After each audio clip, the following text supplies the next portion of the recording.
Decluttering Your Home seminar. We'll get an introduction of the panelists here in just a minute. We are going to be recording this seminar, but I believe it's all pointed at the panelists, not you, so we don't need to worry about that. I'm Jan Brito with Capital Senior Solutions. Jesse Belcher is also on our team. Hello. And Laura Quigley is watching for some latecomers out in the lobby and will be back with us in just a moment. So, who's here today because you feel you have a little clutter in your life? Who doesn't have clutter, right? And why would someone want to declutter? What are your reasons for decluttering? Maybe making your home safer? Maybe moving? Looks Maybe better. Because it looks better? Yeah. So when you think of clutter, what comes to mind first? Paper. Paper? Yes, we all have lots of paper, right? I know a lot of people want to be paperless these days, but isn't it difficult? Years and years of papers, what do you do with it? Moving to a new, downsized place, getting rid of furniture, clothes. Downsizing, getting rid of furniture, clothes, many years of belongings. Yes. Yeah, definitely. So what are the main things you want to learn today about decluttering? I want to make sure we address everyone's needs. Anything in particular? I have a question. Yes, sir. How do you brutally get rid of stuff that has some sort of a sentimental value, but you can't keep everything? How do you brutally get away with it? Maybe you should look at it differently. Some things you got to get rid of, but you feel guilty about it. Well, I'm sure we'll be able to address that as we get started with our wonderfully experienced panelists, who I'll introduce in just a moment. So, just first, the definition of clutter according to the dictionary. As a noun, it's said to be a disorderly heap of assemblage, litter, a state of condition of confusion. As a verb, it means to cover or fill something with an untidy collection of things. And don't we all have that? This sounds like an appropriate definition, right? So let me go ahead and tell you just briefly who we are. I mentioned that I'm Jan Brito and Laura Quigley is my business partner. We are Capital Senior Solutions, which is a division of Brito Associates of Compass. So admittedly, we are realtors, but the purpose of these seminars is to educate our customer base, our clients, the public in general, on all things related to being a senior, topics of interest that would be relevant to that demographic. We love what we do, and this is strictly educational. None of us are going to try to sell anything to you. We're simply here to educate. So, and what qualifies us to bring you this education is that Laura and I went through a intensive year-long process through the Seniors Real Estate Institute of Oklahoma City, and we became certified senior housing professionals as well as certified senior downsizing coaches. And one of our business practices is these monthly seminars that we do, in addition to seminars at various communities that invite us to speak. So without further ado, let me go ahead and introduce our wonderful panelists today. We have Judy Tiger with Just That Simple, Kevin Wheeler with 123 Junk, and Tracy Niro with Wise Moves. So let's go ahead and get started. I'd like each one of you, we'll start with you, Judy, share your name, your organization, and what you do in terms of helping to declutter or downsize. Okay. Does that work? This is better? This is better. I'm Judy Tiger. My company is Just That Simple. I, for almost 16 years, have been working in a variety of settings locally, helping people with their things. And I always like to tell people that we all own things. Sometimes the things behave, sometimes they don't. Sometimes they're slightly taking over. And then sometimes we have a deadline or a medical reason or some other reason why we should attend to it. But everyone, including me, we all have things. Hi guys, I'm Kevin Wheeler, 123 Junk. I've been in the junk removal business for almost a third of my life. My brother started the company, so I've been doing this. He's older than he looks. I've been doing this since I was 16 years old. But yeah, we've been in business about 14 years, and we've helped thousands of clients through the transition process and really try to focus on the donation and recycling of items versus just ending up in the landfill. My name is Tracy Niro, and my company is Wise Moves. One of the ways to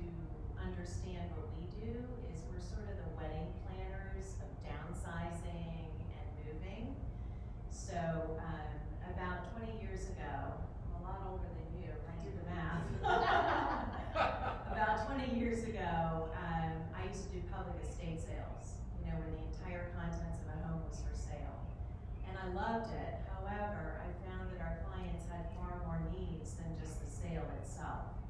A lot of them were downsizing and moving. So we started helping with all these other tasks, and we just found that we had moved into actually a fairly new industry called senior mood management, and that there actually was a national association of senior mood managers. And at that time, there were not that many. However, someone asked me if I was a member of NASM, and I thought, well, no, because I don't know what it is. And they said, well, you're doing what senior mood managers do. So we basically help with the downsizing. We still do provide the option to sell items, although that's not my main focus. My focus now has expanded into many other services. We do the packing, we help to coordinate the move, and unpacking and putting things away. But again, our specialty is downsizing, so I'd love to be here to talk with you, help you, have some pointers in terms of where to start, how to get started, and we'll get into those details. And you don't have to look at it as it being brutal. You can have some fun doing it. I would concur with that. All right, so let's start with the Microphone, now you can hear me. Based on your experience, what are some of the challenges or obstacles people face when trying to declutter? What can happen when people let clutter get to the point of overclutter, like hoarding? Kevin, why don't we start with you?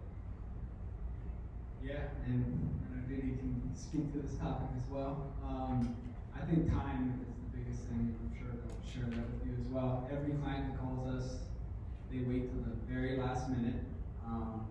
They're closing, they're moving, and they need us out within a couple of days, sometimes a couple of hours. I think that's the biggest issue with downsizing, is just planning ahead, doing it small pieces at a time. I always say the downsizing transition process is going to go much better if you can get these two companies involved before just having us come in. We're more of the muscle, less of the hand holding. So more time. It's great that you guys are here because it looks like you're planning ahead, and I think the more time you have, the more you can take advantage of a lot of these resources. What we've experienced is the biggest challenge is the emotional component. People are dealing with memories, mindful of memories, as well as the physical part of it, the actual contents. There's a lot of different categories that we find are consistent from home to home. Papers, a lot of our folks have retired and they have their work papers, they have years of taxes, this definitely accumulates. I think also people depend on their adult children to take some things, and times have changed. They don't want new things.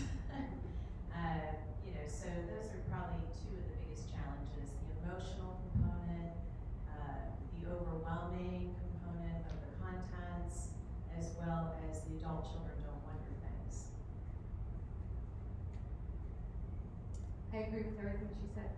And I would add that one of the things I like to focus on is setting a kind of a tone so that people understand we're still going to work with clutter step by step. Even if I'm not there, would be my advice, that you can only do one thing at a time anyway. And unless there is a deadline of a move or a hospitalization or the Queen of England is coming to visit, then one can take a kind of steady approach to it and take a slightly different approach to papers than sentimental or dishes. They're all slightly different. And so approaching them differently is a good thing, usually leaving the sentimental things to the end when one has worked up a bit of a practice, a bit of a pace, and the idea, the process of decluttering is a little bit more like, oh yeah, I can do that. So when you get to the harder things, a little more prepared. Don't want to start with your the things from your great grandmother. Can you guys hear me? So I'm Laura Quigley, I'm Jan's partner, so I'm going to jump in now with a couple questions.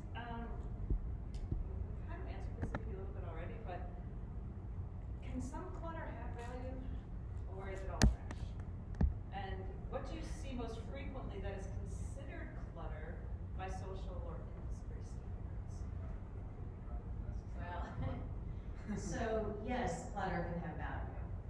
Lots of our clients have collections, and collections have more value often than like a single piece of that collection. You know, so people spend many, many years accumulating, may it be a hobby or things that were handed down, you know, from the family. So collections can have value. I'll tell you right now, the most value that we find is sterling, jewelry, and coins. Anything beyond that, we have to talk about it. but those are the three categories that really maintain, you know, value. Okay. Excuse me, those three things again, could you repeat them? Could you repeat the three things? Sterling silver, Yeah. not the plate. Coins, anything dated older than 1964. We do a lot of sales of sterling, a lot of sales of coins for value, and what else? Jewelry, fine jewelry, costume jewelry actually sells, and you know, but fine jewelry. Often clients want to keep the jewelry in the family, but they've accumulated these coins, commemorative coins, and sterling that people don't really want to use sterling anymore. You know, so just to give you an idea, and of course, there's just a list of other things that can be marketable, but you know, to really bottom line it, those are the three most marketable items that we find. I have a question. What about Yes. antique furniture? That's a good question. Remember I said earlier, times have changed, people have changed, you know, their lifestyle has changed. Antiques do not have that much value. There are some exquisite pieces where there are some people that still collect them. However, for the most part, it falls in, you've heard brown furniture, that category. Yeah, so that is a little brutal because, you know, years ago when I was doing estate sales, antiques were hot. You know, that was one of the things that was flying out the door first. But right now, it's mid-century furniture. Another good tip is that if you look at the home magazines and watch commercials for furniture, and those are the things that are desirable today.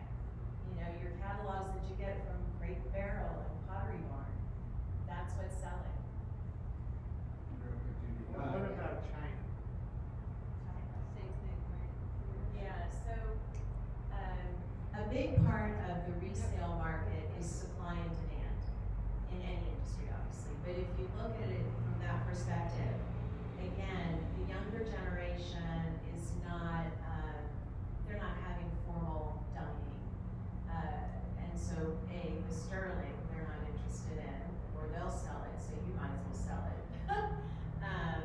B, China. There's an overabundance of China on the market. There are still a few that are marketable, like your Heron, you know, there are different brands that we can sell, along with crystal as well, you know. But generally with crystal, it's the signed pieces, the baccarat, those that are signed, the laliques, you know, that hold a little more value. So China, unfortunately, there's so much of it on the market that it's just not moving, it's not selling unless it's a more exquisite piece. One more question. I'm confused. At one point you said the most valuable items are sterling silver. And then you said people aren't entertaining and search sterling silver doesn't have value. No, that's why we're selling it. Sterling is sold by that day's value, and it does go up and down, but a lot of it is sold at a very good price, a good value.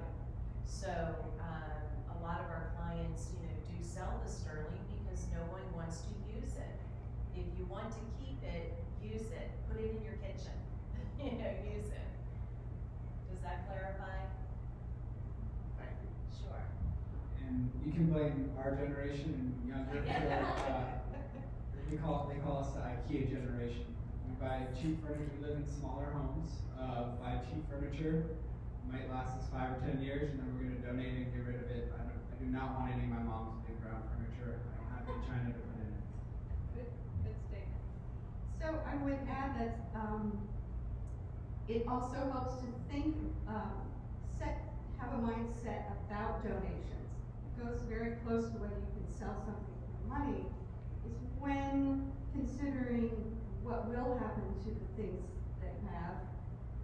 I usually say that there's levels of where you might give, and you may find your point of view satisfied differently. So there's what I call the anywhere thrift store. And that means that it's going to a thrift store and anyone can go in, and you haven't chosen this company over that company. So there's Goodwill, Salvation Army, Habitat, various others. And they do all have different nuances about who's training who and where the money goes and whatnot, but I call it the anywhere thrift store. Then there's the next level up is where maybe you're giving and you know that there's a purposeful other end where it's being given directly to families who don't have anything, to new refugees, to low-income families. So that might be more satisfying to your soul, and it doesn't make it more important, but you may find that you feel better about it. So either one of us can talk to you about those options, and it really might feel better to you. So Judy, I'm gonna go to you on this one. Talk about the benefits of decluttering. So it's not just. Laura, hold your mic up. Oh, sorry. The benefits of decluttering, because it's not necessarily just about decluttering your home. There's other psychological, emotional benefits. So the primary one, which perhaps I would say is the most fierce, would be about safety.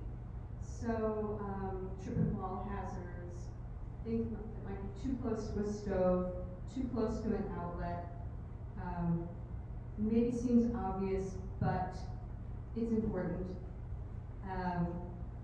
Then there's also, I'll skip to the other end, which is just being able to find what you own, use it, and put it away again easily, parentheses, most of the time. Nobody's judging whether you do put things away, it's whether you could put the things away after you use them. Be that pens and pencils, papers you need, bills to pay, your clothes, your shoes, your umbrella, and of course your keys. But so there's that. And in between, not really less important, is peace of mind. And you just enjoy going home every day. You go home and it's kind of nice to be there. So I'd say those are the three broadest concerns. By the way, I just want to jump in here and mention that there's some handouts on each of the tables, and one of them is a home safety checklist, making home safer for aging adults. So there's room-by-room suggestions. We also have a list of donation resources, as well as how to dispose of hazardous waste, document shredding, that kind of stuff. So these are great resources for you to take with you. So there's something else to notice about clutter and how it got there and how you feel about it, is that things change over time. So we just have the stuff and mostly it behaves. And then sometimes it's like, oh, not behaving, and or you're not noticing that it's harder to reach down, and it might be harder to reach up. And, or you just might feel more fogged about something. Can't remember where you put the whatever it was. So especially with the reach range, maybe we're using the word cluttering, but maybe we're also kind of rethinking. Where could something be that's really easier for you? And it just meets the needs that you have right now, which have changed from when you were his age.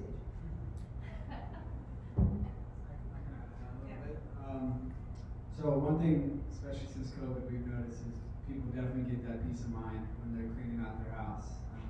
They're reusing their house for different purposes. So we've seen a lot of those type of, we do these events, or we park a truck for a community, and people bring their stuff out. And since COVID, those events have really escalated. So we've noticed a lot of that, and then also just to speak to what Judy was talking about earlier too, one of the benefits of decluttering is you can give someone in our community, we work very closely with the Wider Circle, and I know Judy does as well, in Silver Spring. something that you're not using, they can potentially use. And like one of their most needed items is mattresses. If you have a mattress in good condition at your house and you want to declutter, that might be a desperately needed item for someone in our community. So I think that's probably a little roundabout benefit to decluttering as well. I will tell you that a lot of our clients, when we get done with the decluttering, they say to themselves, why didn't I do this a long time ago? You know, so they express a feeling of relief, a feeling of lightness, you know, just much more organized, and they feel more at ease. But I think a big part of that is knowing where to send the things. So that's where the experts provide those resources. You know, what to do with these things, and whether it's donating, selling. If loved ones want anything, they may, in the Washington metropolitan area, a lot of the adult children have moved out of the area, you know, how to get things to them. So, yeah, it's very liberating. My husband and I already downsized. And it took 3 trucks, and we downsized from our big family home. And then we coincidentally had a trip planned right afterwards. And we were getting on the plane, and I turned and looked at my husband and I said, you know what? If this plane goes down, everything's taken care of. Of course, he was like, Tracy, it's awful to think that.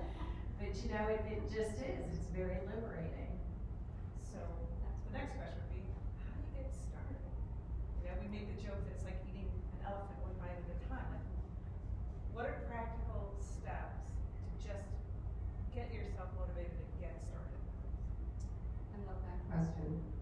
I often tell people, try not to hang too hard on that word motivation.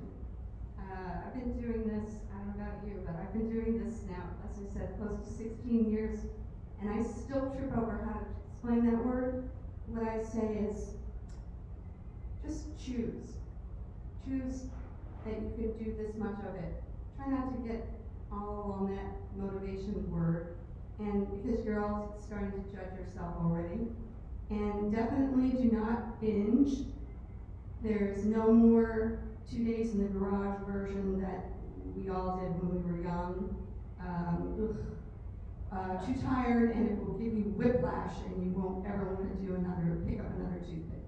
So you just go, and you do a little bit, and you can, in a certain way, start anywhere in your house. If you just look at it with an open frame of mind, you might see some things you don't need anymore, and you only just want to get rid of a few things that you can figure out right away. And then just move on, and you will get practice, and you will find a groove.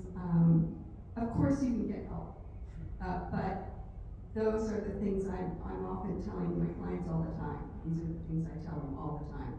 And then you will find your way, and you'll figure out if you want to work on the silverware drawer or the sweater drawer. You'll just decide.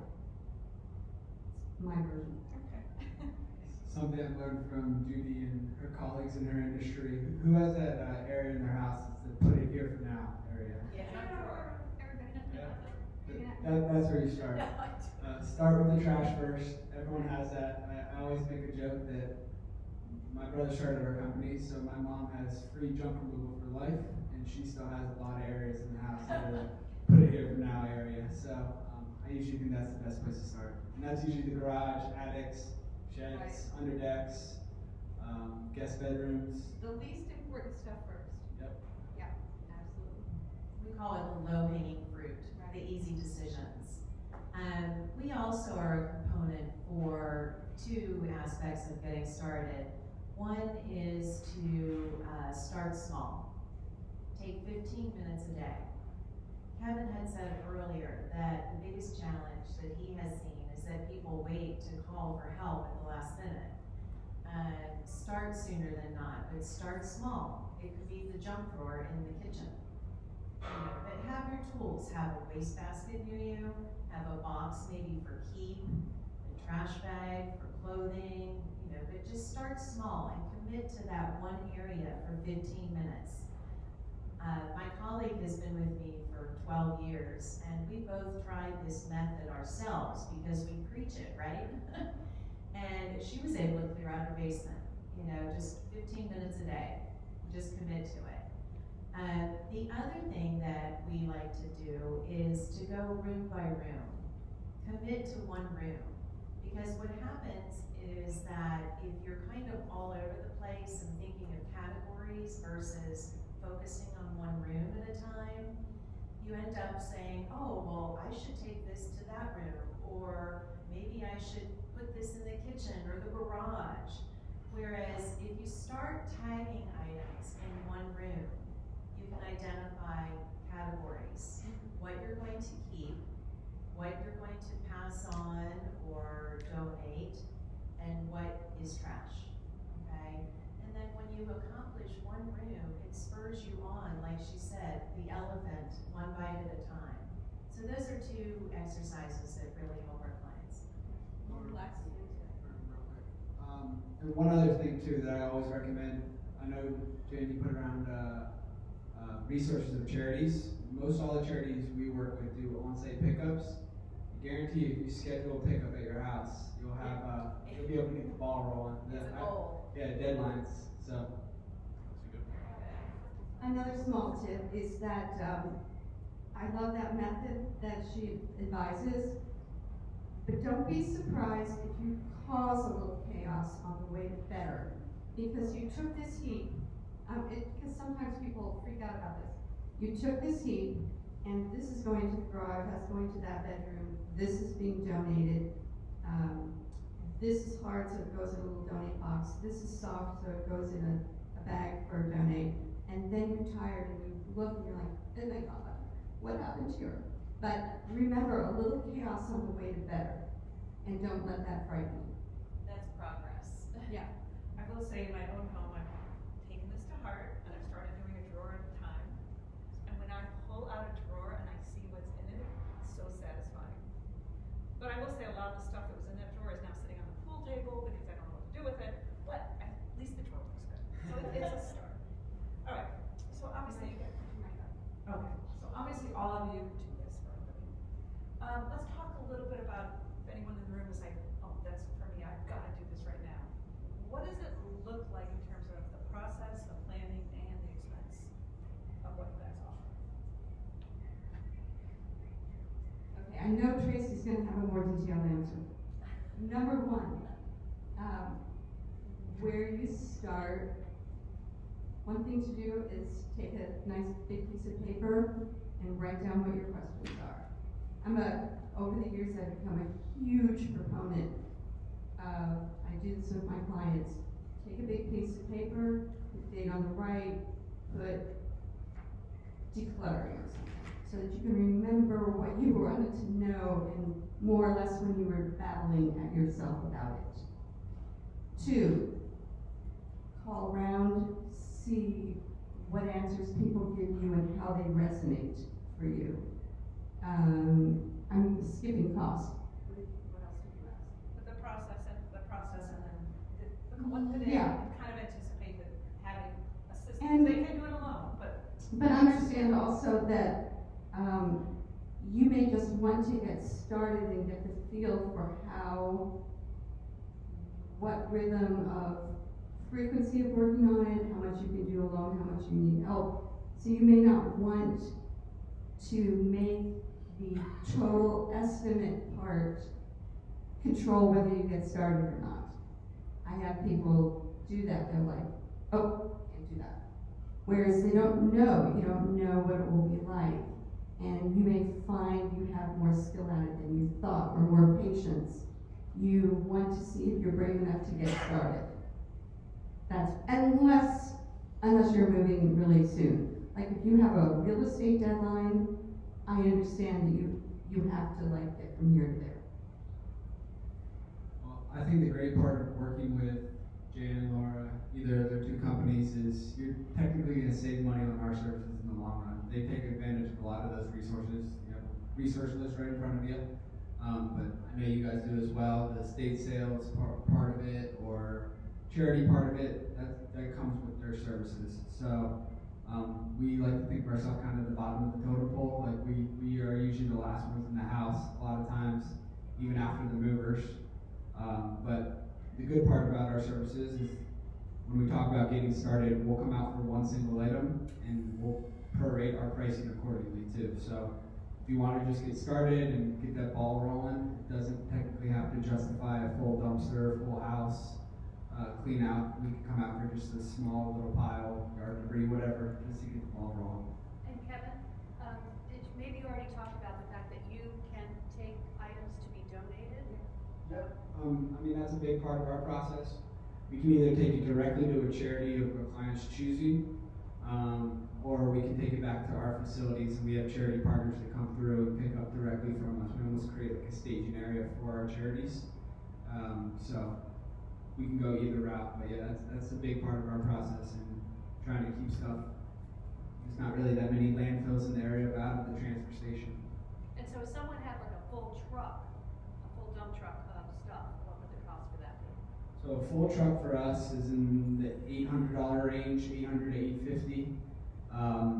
So there's some factors. If you're going up through an elevator or freight loading dock or something, that's why I gave you a range.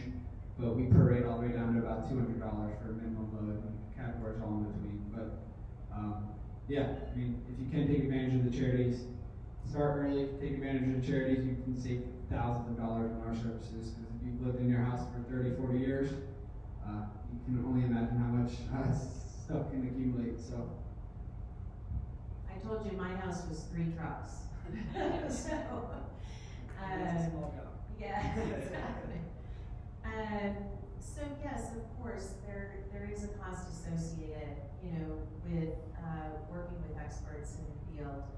But what we really like to do is spend some time with our clients, getting them started, having a plan, and we will provide, the mechanism to move things around, to remove things, recommendations. But we like to leave you alone for a few days with some homework, something that we know you could do that's really going to benefit the process, so that when we do come, you're utilizing our services most efficiently. There's 3 categories of areas that we tell our clients to work on, because it's more of a personal area, and also it's very time consuming. One, unfortunately, are the papers. And an easy method for that is to have a box that says shred, a box that says keep, and a box of recycling.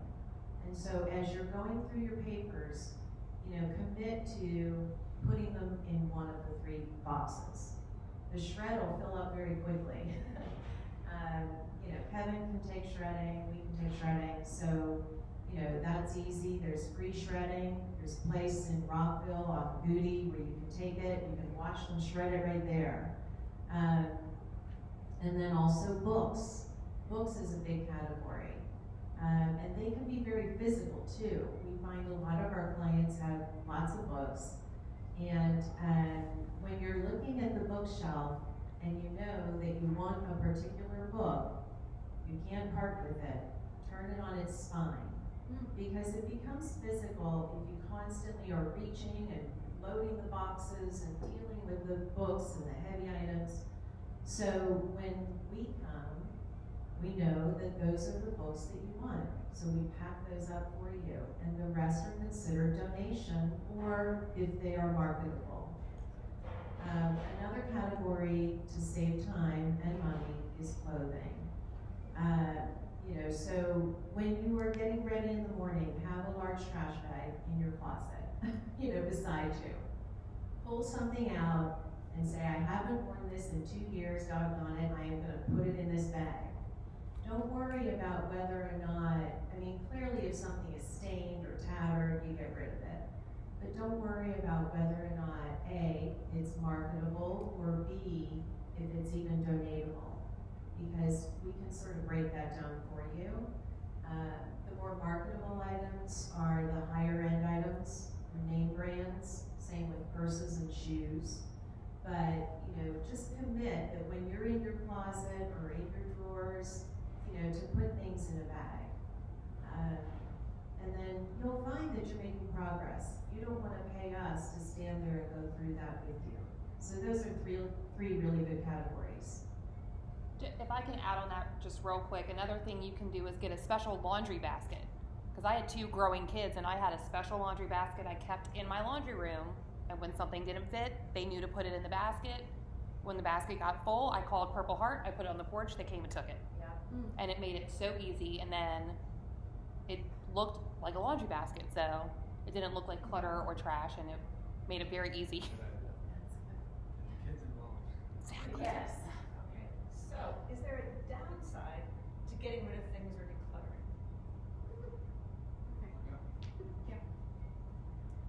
Okay, so first off, life's not perfect. And I did a major declutter some years ago, and don't you know, I got rid of a space heater that I then looked for later. But what I like to tell people is, yeah, I got rid of the space heater, but the sun still comes up every day. And so while it's a tad annoying, it wasn't an existential crisis. There's another category of things that we get rid of that, as I say it, some of them are retained in the slide projector the slide carousel in your mind. I got rid of a favorite pair of jeans. There have been a handful of things in that category over the years. But I find that, again, the sun comes up every day. I still have a good life. And every now and then I go, those were nice blue jeans. So that's what I would say for the downside. And really, on a more serious note, if by chance a person got confused about important papers, an awful lot of them can be replaced, though it would be very difficult, like official, or annoying, official papers. It would be a shame to have to do it, but they are not irreplaceable. There are papers that are irreplaceable. Sentimental memorabilia, those papers, I can understand. That would be upsetting. Yeah, I think she put it perfectly. I don't have much to add, just put it in perspective. I even sometimes I struggle from that. I might need this in 6 to 8 months, but really need it that long down the road, then maybe it's purchase it if you actually do need it then. And that's a lot of the barriers that people hold on to stuff just in case you need it, but a lot of times I realize you don't ever end up using it, so. If I think about the downside, it's often the adult children are saying, don't get rid of that. I don't want it, but don't get rid of that. How could you do that, you know? If you have a friend that's helping you, and they're like, just get rid of it. Why are you hanging on to this? So the downside is that if you work with friends or family, sometimes that causes, some mixed feelings. And it can create, some chaos for you that you don't need. My advice with adult children is to set a limit in terms of, if you want something, you need to let me know by this date, okay? Don't judge what I'm keeping, which they will. They'll have opinions. Your friends will have opinions, but set a deadline with them. Because I think of this gentleman that we worked with, and he kept saying, my kids are coming this weekend. They didn't come. My kids are gonna come this weekend. They couldn't come. They have their life. They're busy. You don't want to burden them, but on the other hand, he was really, really adamant that they would want some things. Finally, he said to my husband, you know what? Put it in your truck and drop it in their driveway. And I'm thinking, okay, he's paying us to do this. But we did it a little bit more gently than that. We contacted them and said, we're bringing these things to you. And he knew we were contacting the adult children. Years later, guess whose house we went to declutter? The adult children. So anyway, just a little story there.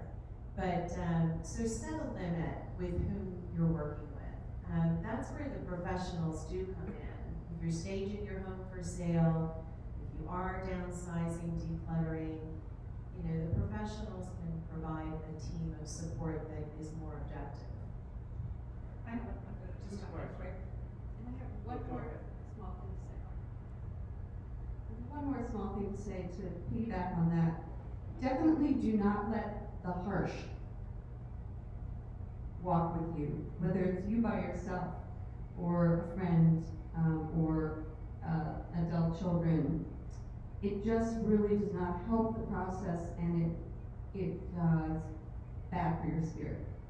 So people ask me all the time, well, don't you have a rule like I haven't worn it this time or that time or that time? And I'm like, nope.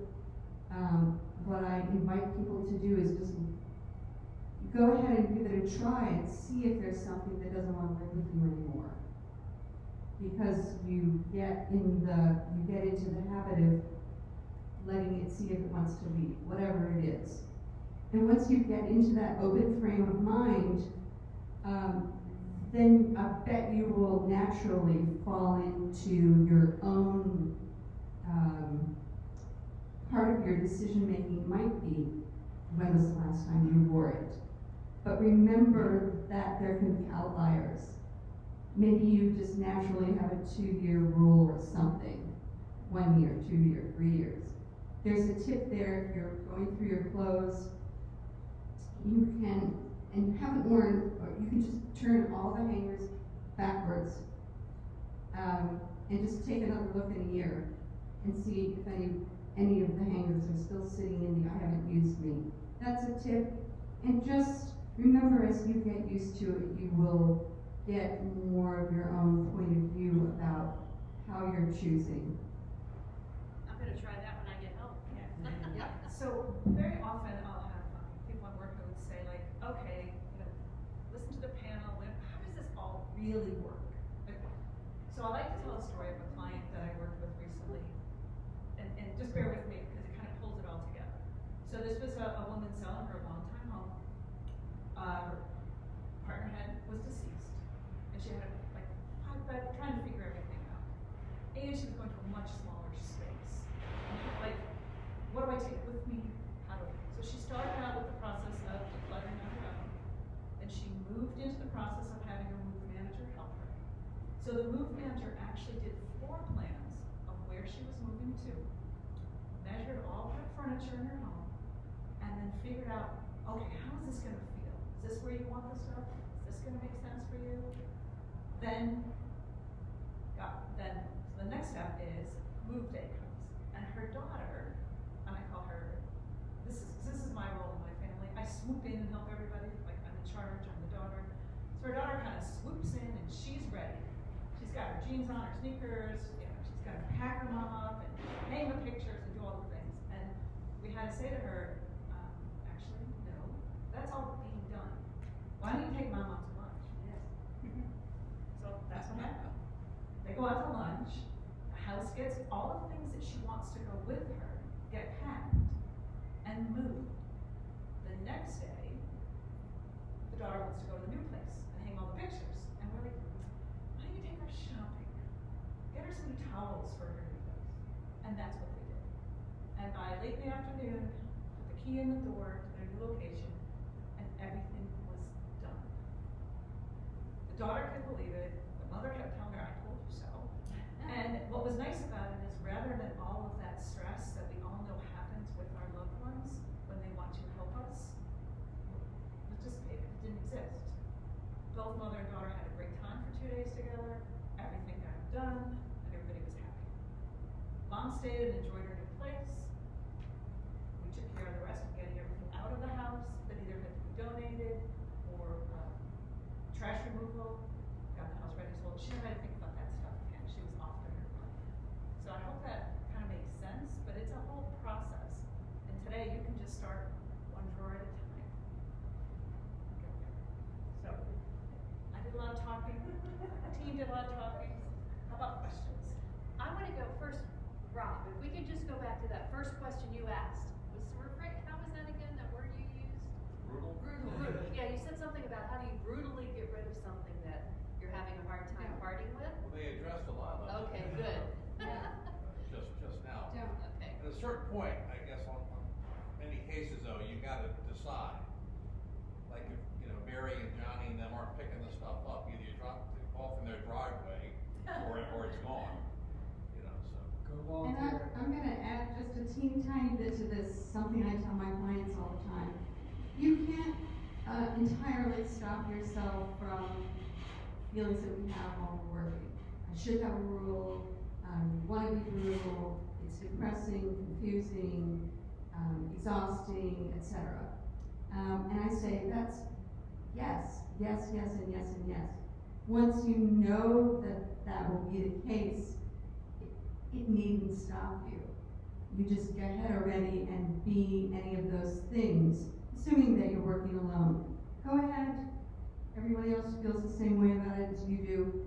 It's like take a moment and go ahead, go through the door. So it's just don't be afraid of all that. You got a question, Tom? Well, I have two questions, but I think you, Here, put up close. you answered one of them about move managers and the decorators moving from a family house to a two-bedroom apartment. Yep. How to select the furniture and, you know, obviously if we have 3 sofas and the new apartment only has 1, and where to place it in the new apartment, are there people or you folks who help people make decisions about that? And I know, Howard, specifically, you have a very large dining table you're very fond of that you would like to go into your new place, and there's Right. concern that will that fit? The floor plan is the map. Okay, so we do floor plans. We first, however, listen to your priorities. We assess what is significant to you. We start with your wish list, and we measure those items. It's in the map, you know, applying it to scale floor plan. But I will tell you that you want to think about where you spend most of your time. If you have a 4-bedroom colonial home, basement, maybe attic, in that area you probably use maybe 3 rooms. Your bedroom, your kitchen, and maybe what we call your nest, where you read, where you watch TV. So the furniture in those areas and the contents in those areas generally start to draw that map. You might have additional furniture in the basement, but is it comfortable for you? Where are you most comfortable? What will be functional for you? We have lots of suggestions. For example, you know, can you bring bookcases? Can they be repurposed, not just for books? Can you bring your dining room table? What will fit? Does it have leaves? We put the leaves under the bed or in the closet, you know? So there's also consideration when you're downsizing into a retirement community or a smaller apartment that we tell our clients you're going to use every piece of furniture. So it has to fit for your lifestyle, your priorities. Recently met with a couple that wanted to bring a guest bedroom in a 2-bedroom apartment because, well, they have adult children that visit. I said, well, how often do they visit? Well, maybe 2-3 times a year. Okay, so what are you going to do with that room or that bed that's taking up so much room 300 days out of the year? It's for you. So get a sleeper sofa, you know, or maybe you have a sleeper sofa that you can use. Air mattresses are really comfortable these days. I've slept on them in my kid's house. Or a hotel room. Yes, Oh, right. Hotel room always works. Yes, get a hotel room. Some of the retirement communities have a guest room where people can stay. But you have to think about your use and your priorities, how you visualize your lifestyle. But when we're working with clients, we always start with their wish list and we measure those items and we put it to scale in a floor plan. Other questions? Here's one that's brutal. What do you do with photographs? Family photographs, vacation photographs. We have a couple of tubs full of pictures. We have CDs, but we don't have a CD player anymore. how do you make those decisions? Well, the CDs, it depends a little on whether you actually wish that you were listening to that music. No, CDs of pictures. Oh, CDs of DVDs, pictures, DVDs. DVDs? Yes. I don't even know what it's called. They're nice keepsakes. I will sometimes tell people if they get themselves in a hurry, that they don't take up that much space, and before you have a deadline, there's a chance you won't have time to go through them, and that it's not the end of the world. There are a lot of choices you can make about photos. I'm going to let Tracy address it because I'm betting you have an entire system. I do work on that, but let's hear her system. Oh gosh. Well, and there's a lot of technology out. The cloud is unlimited, so you can put it in the cloud. And there are people who do the technology for you. There are. We have a few referrals of folks that can, copy those for you. I actually used one myself when my daughter was graduating from high school, which was a long time ago. I wanted to give her something very special, and kids were getting jewelry, cars. I wasn't going to do that. So I actually gave someone about 8 boxes of photos and photo albums, and I said, put it on a DVD for me. I can't move all this stuff with me, because remember I downsized, but I want something memorable, and it was fabulous, and I was able to literally throw those things away. It hurt a little bit to throw them away, but I had the most memorable DVD. Putting that aside, you may have them all over the house, and that is a category where we come in and I suggest you can do this too. Just accumulate all the photos. You said you have them in boxes. All the photos throughout the house, and put them all in a box or several boxes. It's the kind of thing that, depending on your timeline, do you want to deal with that now, or do you want to move those boxes? Can you give them to your adult children to deal with? Probably not, but I'll tell you what I did, and I have suggested this to other clients, is that I did put all the photos that I had left over, because my daughter is now 32 years old, so I still, the older you get, the more photos you get. You get them from your kids too. If they are printed photos, I put them all together, and I called my children, and I said, come over Saturday, we're gonna go through photos, and they moaned and groaned. And we had so much fun going through the photos. We got rid of the duplicates. They took a box each, and I sent a box to my brother and a box to my sister, because I was the keeper of my parents' photo albums. So that's a whole nother category. That when you get things that were given to you, by your parents and their parents, in this downsizing process, we give you permission to get rid of these things instead of housing them in your attic, But anyway, just a couple suggestions. But Kevin's right in that today, with the digital world that we live in and the technology that's available, there are resources to do, to get rid of those photos and to have them copied otherwise, if that's significant to you. Selma, I know you've been patiently waiting. Now, Tracy mentioned a national organization when you first got into the business. I'm selling a property in Florida. I didn't find any national organization or local people to help me.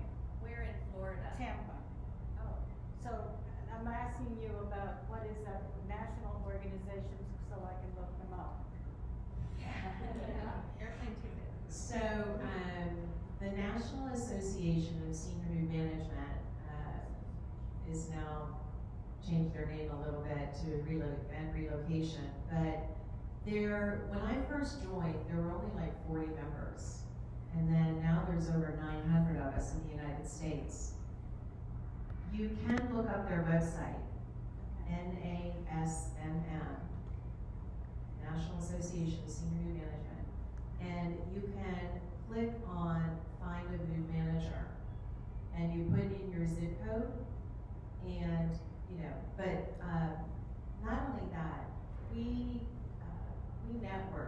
lot of the move managers throughout the United States. I know several of them in Florida because we've done several moves to Florida and from Florida. So did you sell your property or? Yeah, I'm sorry that you didn't have support because there are move managers in Tampa. Well, it's not done. I mean, Oh, closing good. is the end of September. Okay. So that's a whole other. So, yeah, I can help you with that. We network constantly. We're in receipt of moves from out of state, and we have a lot of clients moving out of state. Can I just ask how you two ladies differentiate your business? I mean, I hear you, if you both do the same, just differently geographically, or I'm just trying to get a clearer idea. Yeah, that's an excellent question.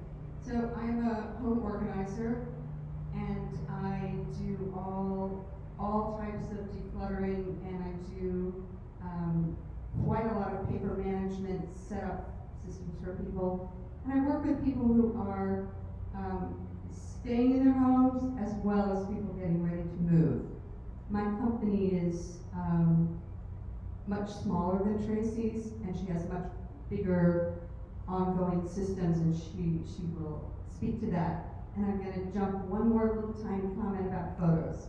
Just keep in mind that in addition to looking through snapshots or looking through photo albums and putting them in boxes and whatnot, there isn't a type of professional that you might just want to be aware of who can help you manage photos that are, say, older than 75 years or should be handled very specially. There's people who are photo archivists, so just in case any of you have larger photos or photos with that stain or a rip or a tear, and they're so important to you that you wish they looked beautiful. It's a whole world of professional who works with that. As well as people who, in between the looking and the DVD, can help you decide what order to put them in, or help you write a story about them, or end up making a book out of them and whatnot. There's a whole universe of professional. But let's hear from Tracy about the difference between what I do and she does. Nope. Just pass it the mic. We don't do either one of these things. We just handle unwanted items. Sure. I'm the mic man. So, I shared with you that about 20 years ago I was doing public estate sales. So I've been in move management for 17 years now. And essentially, again, the wedding planners of downsizing and moving, we provide a lot of resources. The floor planning, the downsizing efforts, sorting through, helping our clients, pulling things out of the attic, dealing with the basement, the closets, any support that you need physically and emotionally. We do the hand holding. We do packing. We generally are multitasking when we're working with clients because oftentimes they're moving and we're packing items that they want to keep for their move while we're packing items that they decide they don't want, because everything has to be prepared to be removed from the home. In addition to coordinating the move and unpacking and putting things away and hanging art, we even make people's beds, and we often, when the daughter comes from having taken mother or dad to lunch, they come back and we call it the reveal, where we're just as excited. It's like, here they come down the hall, and they come in, and I had a woman say to me once, she was moving into assisted living actually, but, I was gonna think of something else I'll tell you, but she walked in and she said, I used to live here. She said, it reminds me of when my husband and I first moved here, into the area, because it became home. When we hung her things and made it home, brought her special items, her special memorabilia. So people can use our services for the full scope or any portion of that they need support with. So I hope that clarifies. Yeah, that's whether or not they're moving. Yes. Yeah, so even if you just want to declutter to stay in place. And one thing to add too, our service is a little short, but we're very about staying in our lane. We only focus on the donation, recycling, and disposal of items. But we try to take a consultative approach, just like Jan was saying earlier, we're not here to sell you guys anything you don't need. If we're not a good fit, if a charity's a better fit, if a moving company's a better fit, either one of these two organizations is where you should start. We'll definitely take that consultative approach, and anyone you talk to from our team kind of tries to focus on that versus, yeah, we'll get the truck out there tomorrow and get rid of all your stuff. I mean, it's really not the step you should be taking at this point. And I think, was there another question? It's just to add, Kevin, I did call a wider circle because I'm familiar with them more than 20 years. I think they're great. And I called Habitat for Humanity. Never got a response from Habitat. Wider circle may not be available maybe till the fall. Right. And the problems that they're facing is the COVID shortage. So they can only go by different geographic areas at a certain point in time. So if somebody here is planning something maybe 10 months down the road, now's the time to call, because they just don't have the personnel, the folks to help move. So that would be So something. that's why the first thing I said was time. People end up calling us. That's why we work very closely with these nonprofits, because their turnaround time could be 6-8 months. There's other nonprofits that might be a little bit quicker than that. But yes, I mean, every company, every organization is at a labor, talking about this earlier, a labor shortage. It's hard to find good people. And they only chair- take certain things. Yep. Because they really are looking for small apartments, so huge dining tables may not be their thing. Mm-hmm. But Kevin, you can deliver to them at any time. Yeah, Wait. exactly. Our typical turnaround time is 3 to 4 days, versus 3 to 4 months or more. So yeah, and that's why we also work with a lot of charity partners, because they will cherry pick. I mean, and not to their fault. If Habitat has 20 dining room sets in their inventory, they're not going to be able to sell all of those, so they're not going to take on any more. And same with Rider Circle. So that's why we work with a lot of different nonprofits. I have a detailing question. I appreciate all that you do, and I wish I had more time to have worked with you. Because I'm doing sort of a quick, brutal downsizing.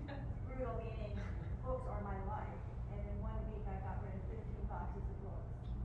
In a week it was nuts. So time, I'm acknowledging the value of time. But I have a detail question. So I'm brutally going through each floor, and I'm clear that China is not valuable anymore, nor are serving pieces, because nobody wants it. But I have grandma's China. So part of me says, I know they probably belong in the dump, because nobody wants them, but it feels like there's somebody other than Goodwill that you should unite China and the upper scale things. Do you have any ideas on where I would dump those things? One consideration is, well, you already know this, if it has metal on it, it can't be put in a microwave. So, you do that, right, Karen? Sorry. But if you can, okay, there are, you could use what used to just be FreeCycle. If you use a computer, you could list something on FreeCycle, but there's also things called buy nothing groups. They're by zip code, and you could post a notice. I know you all know this, please do not put your name or your phone number or your address in any email. Just put that you're near the intersection of whatsy, and that they should give you their first name and last name and phone number, so you can control what's being asked. If you get 10 emails, just put them in a folder, call the first one, don't even respond just to the others, just call until you get a pickup, and then later you either delete those, or if you're really nice, you say, sorry taken, sorry taken, sorry taken. Don't let it all control you, control it. So there's buy nothing, there's Facebook marketplace, which can be listed for free. Or or when you're posting in a neighborhood, you could say, does anyone know who might need China? Sometimes groups, neighborhoods give to each other, or they have an idea.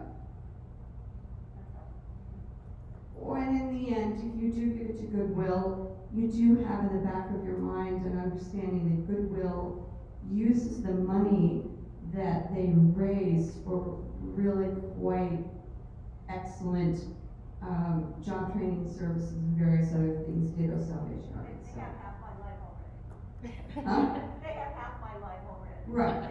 Does everybody know about Nextdoor? They have Yes. that by neighborhoods. That's another good source for, things you might want to give away. Wider Circle takes China too. What about an antique store? Would it be worth seeing if an antique store wanted, if it's something sentimental that was like your great grandmother's or? I have been into an antique once or twice. You don't want to show up with 12 boxes. But I actually had some books once that felt special to me, and I didn't want to just give them to whatever.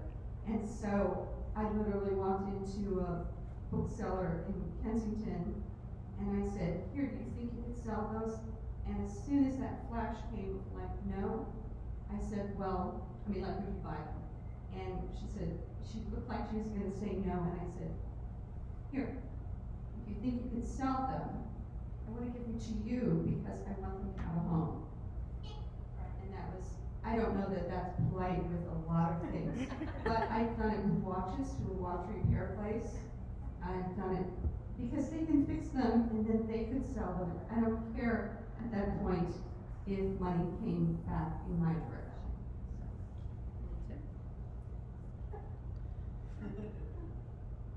Try not to let these things slow down your goal is something that I want to emphasize, because if you understand that it's not marketable, donate it. And don't worry about, is it going to find a home? You just have to focus on your priorities. Don't let it slow you down. I think I heard you say you have a timeline. So, China, there are people that will buy it. I helped Habitat to set up their new location several years ago on Goody. They moved from a smaller facility into like a 22,000 square foot warehouse. And they asked me to price things. And, I have the liquidation background, but you have to think about the people that are coming in there. And, we were pricing sets of china for $10. And it'll sell and go towards their program. But you can also make the mistake of looking at what's that website with the China? Replacements. Thank you. I had the re in mind. Replacements, and those are escalated prices. You can sell things to them, but you have to think about your timeline. Unfortunately, in the downsizing process, people don't always think about their time as money. So that's another thing about downsizing. You have to, the longer it takes for you to make decisions, it's going to cost you more. Whether you're working with a professional or, cost you more of your time and eggs. Yes? You mentioned people moving to Florida. I haven't had any luck finding or knowing how to find someone moving to the West Coast. So I did that years ago coming this way, but now I have more stuff. So it might be more of a realtor question about how to set things up to get away, but how to get your stuff away and still sell a house. So the question is though, are you moving to the West Coast or, okay. So, you probably need support here because it's costly moving to the West Coast. Or you're trying to downsize here so that you're not shipping things that are going to cost you unnecessarily. At the receiving end, there are new managers there that can help as well. Does that answer your question, or what is it that? The moving companies. Movers. Yeah, Okay. Oh, yes, absolutely. I don't know. Like, is it downsizing and, whether you stay in the area while the house is being sold, or you would just leave and go to the West Coast and sell the house empty and things like that, so it's more of a real. Yeah, and that's certainly a conversation we're happy to have with you afterwards or at another time. Yeah, Definitely. we've worked with clients who, I had one client with 5 children, and she decided she wanted to become a minimalist. So we shipped to 5 different locations in the United States. We helped her coordinate and figure that out. And she seriously left with us. So it sounds from your question that it's very, very helpful to write down what those questions are. I just find that, I don't mean to be elementary school teacher here, but I find when we have something difficult to do, we get a little bit of a spin and we kind of forget all those things. And then we look back at it until we made ourselves ask and ask and ask and ask. Then I would say that between a realtor and a move manager, even if you use consultative question periods where you haven't paid, you get a little bit of a start, and then you are likely to hire one specialist and another specialist, or in between to help you map out what are those questions and whatnot. I know you could help, Tracy could, or I could help you find a mover, and I'm imagining that I tend to want to be there when the mover comes, so I can hear the answers that they give and see if you're resonating with the movers and you got all your mover questions answered. So I imagine, Tracy, don't you also have staff there when a moving company is on site talking? Exactly. If I understand your question a little bit better now, I think the real estate component, certainly we leave that to the experts, the real estate question. But if you can afford to move, prior to dealing with the rest of the contents of the house, oftentimes we collaborate with the agent to create the vision that they would like to see the house on the market. So it's a matter of, do you want the real estate going on while you're there, or can you afford to leave it to the experts and go to the West Coast? Thank you. Yeah, that's a great point. I mean, thank you to Dan Moore for putting this together, because you can see we're all kind of a team here. We all work with a lot of the same moving companies too, so it's kind of a seamless process of move management here, where we're kind of the quarterbacks in the whole situation. They get us involved when the time is right, and then we kind of assist you with that. So those moving companies that go from East Coast to West Coast, we all have those contacts and work very closely with them. Even international moves. So. Were there any other questions before we wrap it up? Oh, hey, Byron, how are you? We have another 1, 2, 3 jump representative over here. Byron. I want to say hello. Sure. There you go.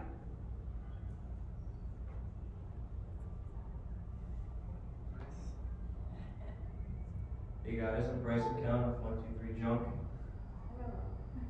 I've been here about 10 months now. You thought I was young, huh? I just graduated from Hood last year, around this time. It's weird. Time flies when you're having fun, but I want to thank you guys for having us.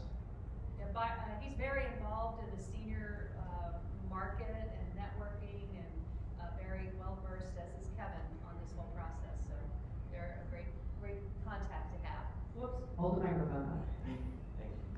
So if there aren't any further questions, just want to point out, if you haven't noticed yet, that everyone's contact information is on the screen there. If you need to contact anyone after this seminar. And I really appreciate you all coming. Please do take the handouts on the table. They're for you, and the pens as well. Our next seminar is June 15th, Wednesday, June 15th at 11 o'clock, right back here at Lakewood. It will be in the Overlook Room on the other side. And that subject is tax, legal, and financial issues. So that should be a very interesting panel discussion. And if you check at our capitalseniorsolutions.com website, there's a place where you can register online or contact us. Let's have a hand for our panelists. Judy Tiger.